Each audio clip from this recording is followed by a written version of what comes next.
Hi! இந்த வீடியோவில் ஒரு இன்ஸ்டண்ட்டான ரெசப் பவுடர் எப்படி செய்கிறதுன்னு பார்க்க போகிறோம். நம்ம டயர்டாக சோம்பலாக இருக்கிற டைமில் நமக்கு குக் பண்ணுறதுக்கே தோணாது. அந்த மாதிரியான டைமில் இது நமக்கு ரொம்பவே யூஸ்ஃபுல்லாக இருக்கும். இது செய்கிறதுக்கு நார்மலாக ரசம் பண்ணுறதுக்கு யூஸ் பண்ணுற இன்க்ரீடியன்ட்ஸான சீரகம், மிளகு, பூண்டு இவ்வளோத்தையும் லைட்டாக வறுத்தெடுத்து வச்சுக்கோங்க. புளி வதக்கிறதுக்கு மட்டும் கொஞ்சம் டைம் எடுக்கும். ஏன்னா அதில் ஈரப்பதம் இருக்கிறதுனால. வறுத்தெடுத்த இன்க்ரீடியன்ட்ஸ் கூட ஒரு ஸ்பூன் மஞ்சத்தூளும் சேர்த்து தண்ணி சேர்க்காம கொரகொரப்பாக கிரைண்ட் பண்ணி எடுத்து வச்சுக்கோங்க.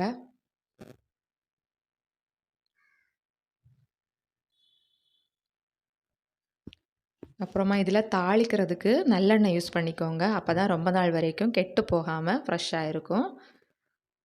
ஸோ நல்லெண்ணெய் ஊற்றிட்டு அதில் கடுகு, கறிவேப்பிலை, வரமிளகா இவ்வளோத்தையும் சேர்த்து தாளித்து நம்ம கிரைண்ட் பண்ணி வச்சுருக்கிறது கூட சேர்த்து மிக்ஸ் பண்ணிக்கோங்க.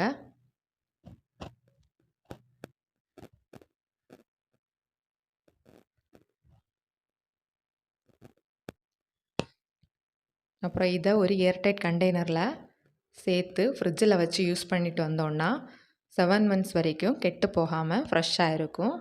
அப்புறம் நம்ம ரசம் செய்கிற டைமில் ஜஸ்ட் ஒரு தக்காளி இந்த மாதிரி மேஷ் பண்ணிவிட்டு தேவையான அளவு ரச பவுடர், உப்பு இவ்வளோ சேர்த்துட்டு இதில் கொதிக்கிற தண்ணியை ஊற்றி மிக்ஸ் பண்ணிவிட்டு கொஞ்சமாக மல்லி இலையும் சேர்த்து 10 நிமிஷம் மூடி வச்சிட்டோன்னா ரசம் ரெடி ஆகிடும்.